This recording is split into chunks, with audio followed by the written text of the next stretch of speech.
صداقت۔ ایک دوست نے دوسرے سے پوچھا، بھائی آپ نے زندگی میں پہلا جھوٹ کب بولا؟ دوست نے جواب دیا، جس دن میں نے یہ اعلان کیا کہ میں ہمیشہ سچ بولتا ہوں۔ سچ اور جھوٹ ہماری زندگی میں کچھ اس طرح شامل ہو گئے ہیں کہ ان کو جدا کرنا مشکل سا ہے۔ کاذب ماحول میں صادق کی زندگی ایک کربلا سے کم نہیں۔ ایک شیخ نے اپنے مرید کو خرقہ خلافت عطا کیا اور اسے کسی بستی میں تبلیغ کے لیے بھیج دیا۔ کچھ عرصہ بعد شیخ کو اطلاع ملی کہ ان کا مرید بڑا کامیاب ہے، سب لوگ اس سے خوش ہیں۔ شیخ نے مرید کو طلب کیا اور کہا کہ خرقہ خلافت واپس کرے۔ مرید نے شیخ سے ناراضگی کا سبب دریافت کیا۔ شیخ نے کہا، سنا ہے کہ سب لوگ تجھ سے خوش ہیں۔ مرید نے کہا، آپ کی مہربانی ہے۔ شیخ نے غصے سے کہا کہ سب لوگوں کا خوش ہونا اس بات کا ثبوت ہے کہ تم نے سچ بولنا چھوڑ دیا ہے۔ سچ اور جھوٹ کی شناخت ہر انسان کو یکساں میسر نہیں ہوتی۔ ایسا ممکن ہے کہ دو انسان اپنی اپنی صداقت کے الزام میں ایک دوسرے سے دست و گریباں ہوں۔ ایک انسان کا انداز فکر دوسرے انسان کے انداز فکر کے برابر نہیں ہوتا۔ شعور اور ترجیحات کا فرق ایک ہی صداقت کے بیان میں فرق پیدا کر دیتا ہے۔ شبنم کے قطرے صبح کی مسکراہٹ بھی ہیں اور رات کے آنسو بھی۔ انداز فکر بدل جائے تو نظارہ بدل جاتا ہے۔ ہم اپنے بچوں کو سچ بولنے کی تلقین کرتے ہیں۔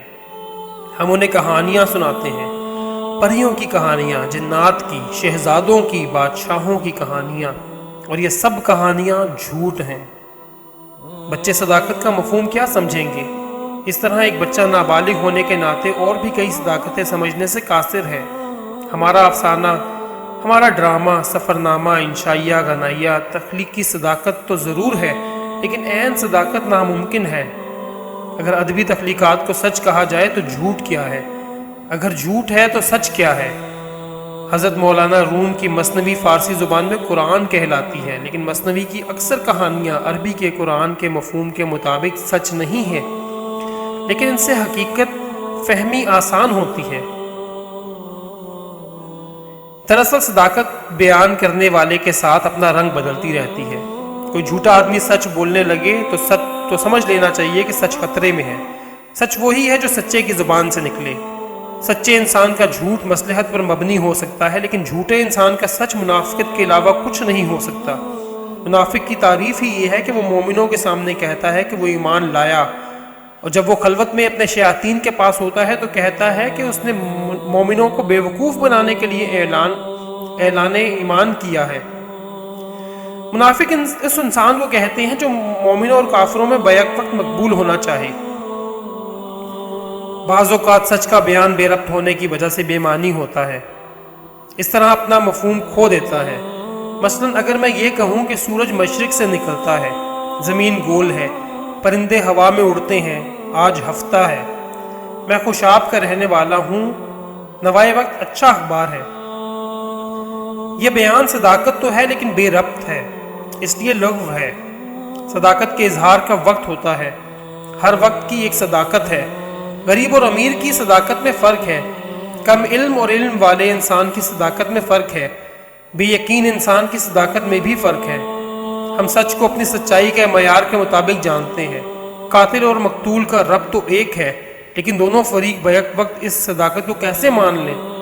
بیمار اور صحت مند انسان ایک ہی صداقت کو ایک جیسا نہیں مان سکتے۔ غرض یہ کہ ہر انسان اپنے معیار فکر سے سچ اور جھوٹ کا اندازہ کرتا ہے۔ محبت کرنے والوں کی صداقت اور ہے، محروم محبت کا سچ اور ہے۔ مثال کے طور پر لفظ انسان کو لیں، ہر آدمی انسان کے بارے میں الگ شعور رکھتا ہے۔ انسان کی تعریف سے ہمیں طرح طرح کے بیان ملیں گے۔ مثلا انسان اشرف المخلوقات ہے، انسانی احسن تقویم کی شرح ہے، انسان اسفل السافلین بھی تو ہے۔ فطرت انسان پر فخر کرتی ہے، فطرت انسان کے اعمال پر شرمندہ ہے۔ انسان روشنی کا سفیر ہے، انسان اندھیرے کا مسافر ہے۔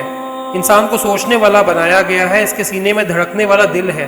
انسان کے پاس سوچنے کا وقت ہی نہیں، اس کے سینے میں برف کی سل ہے۔ انسان کو انسان سے اتنی محبت ہے کہ وہ انسان پر مرتا ہے۔ انسان کو انسان سے اتنی نفرت ہے کہ انسان کو مارتا ہے۔ انسان رحمان کا مظہر ہے، انسان شیطان کا پیروکار ہے۔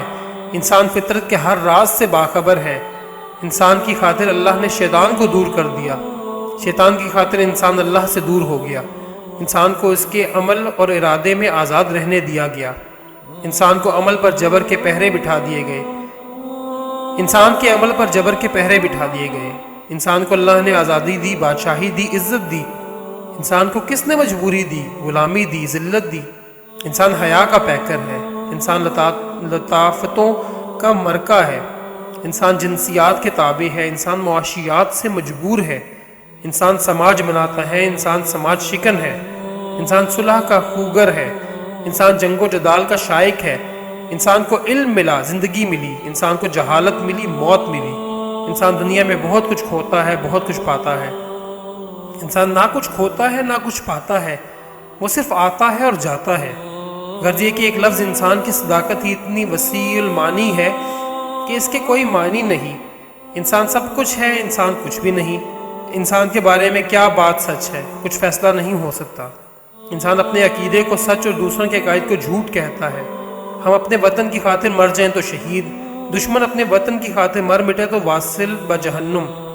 ہم یہ نہیں سوچ سکتے کہ دوسروں کا عقیدہ ان کے لیے اتنا ہی واجب الاحترام ہے جتنا ہمارے لیے ہمارا عقیدہ۔ پیدا کرنے والے نے ہی خیر اور شر کو تخلیق فرمایا۔ انسانوں کی سرشت میں دنیا کی محبت اور آخرت کی طلب رکھ دی گئی۔ فطرت نے کسی کے ہاتھ میں کاسہ گدائی دے دیا اور کسی کے سر پر تاج شاہی پہنا دیا۔ ایک کی خوشی دوسرے کا غم ہے۔ سچ اور جھوٹ کی پہچان یکساں کیسے ہو سکتی ہے؟ ہم جو کچھ دیکھتے ہیں ایسے ویسے ہی سچ سمجھ لیتے ہیں۔ دوربین خودبین نے ثابت کر دیا کہ ہم جو کچھ دیکھتے ہیں وہ ویسے سچ نہیں۔ ہم ساکن ہیں لیکن ہم متحرک ہیں، ہماری عمر بڑھ رہی ہے لیکن ہماری عمر کم ہو رہی ہے۔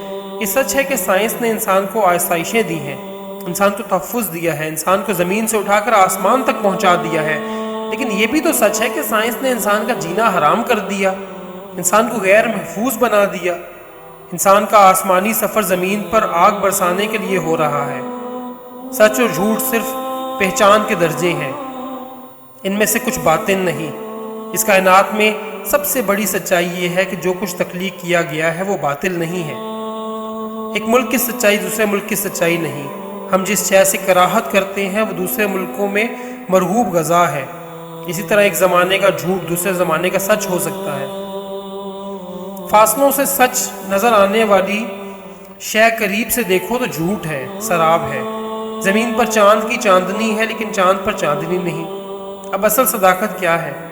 زندگی کا خواب الگ ہے، خواب کی زندگی الگ۔ انسان کسی ایک صداقت کے سفر میں ہوتا ہے، اسے راستے میں اور طرح کی صداقتیں ملتی ہیں، وہ انہیں جھوٹ سمجھ کر چھوڑ دیتا ہے۔ انسان اپنے لیے جو کچھ پسند کرتا ہے عین ممکن ہے کہ اس کے لیے نقصان دہ ہو، اسی طرح وہ جو کچھ اپنے لیے ناپسند کرتا ہے عین ممکن ہے وہ اس کے لیے مفید ہو۔ یعنی ہماری اپنی پسند اور ناپسند کی صداقت بھی جھوٹ ہو سکتی ہے۔ اسی طرح اگر منافقین مسجد بنائیں اور ان کی نیت یہ ہو کہ مسلمانوں کو نقصان پہنچایا جائے تو یہ حکم ہے کہ ایسی مسجد کو گرا دیا جائے۔ مسجد سچ ہے لیکن بدنیت انسان بنائے تو جھوٹ ہے۔ ہر انسان سچ اور جھوٹ کا فیصلہ نہیں کر سکتا۔ ایک عدالت کا سچا فیصلہ دوسری عدالت میں ہی جھوٹ ہو جاتا ہے اور دونوں عدالتیں سچی ہیں۔